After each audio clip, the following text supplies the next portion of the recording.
नमस्कार, मैं सुधा सक्सेना। हमारे चारों ओर का वातावरण पर्यावरण कहलाता है और इस प्रकृति के साथ सामंजस्य स्थापित करके ही हम सब अपने जीवन को सहज बना सकते हैं। ये सामंजस्य स्थापित करने की सुंदर भावना, कल्याणकारी भावना ही आध्यात्म है। यदि हम कहें कि आध्यात्म जीवन को सहज बनाने का स्वभाव है तो गलत नहीं होगा। आइए आज पर्यावरण और अध्यात्म पर ही कुछ चर्चा करते हैं और दोनों को संयोजित करते हैं। जैसा आप सब जानते हैं कि हमारे चारों ओर का वातावरण पर्यावरण कहलाता है। इसमें धरती, आकाश, नदी, पर्वत, वन, उपवन, जलवायु तथा जीव जंतु सभी आ जाते हैं।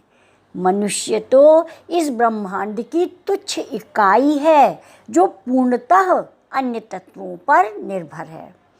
मनुष्य की लाचारी का अनुमान इससे लगाया जा सकता है कि उसकी एक सांस भी वायु के बिना नहीं चल सकती, परंतु आज मनुष्य इसकी उपादेयता नहीं समझता, दुरुपयोग करता है और उसे प्रदूषित भी करता है।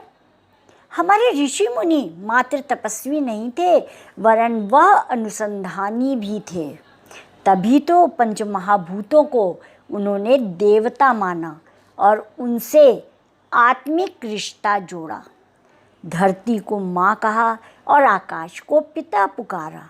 जब हम किसी को अपने रिश्तों में बांध लेते हैं तब उनका सम्मान करते हैं, उन्हें प्रदूषित नहीं करते हैं। यदि ये तत्व शुद्ध रहेंगे, पर्यावरण शुद्ध रहेगा, तभी मानव शरीर भी स्वस्थ रहेगा।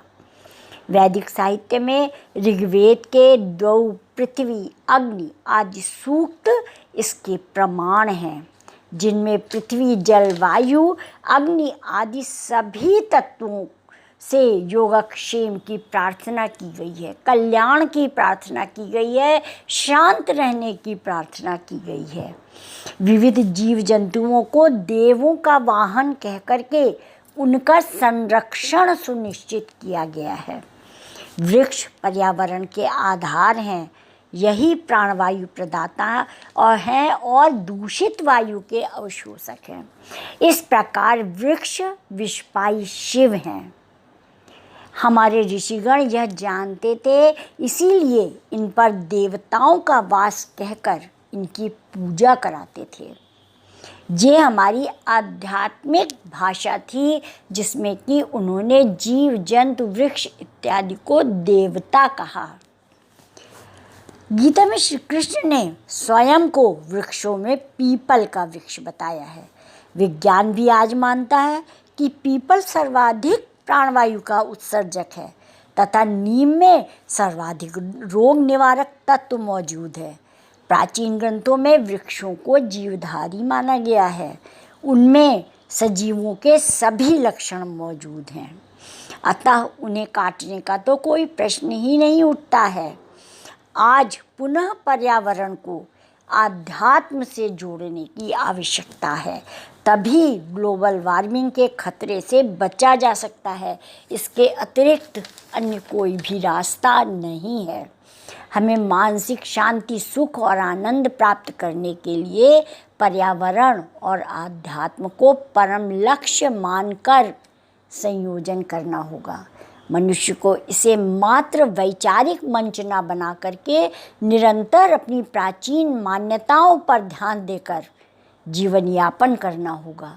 प्राचीन मान्यताओं को समझना होगा, उसकी वैज्ञानिकता समझनी होगी, तभी हम आज का जीवन सहज कर पाएंगे।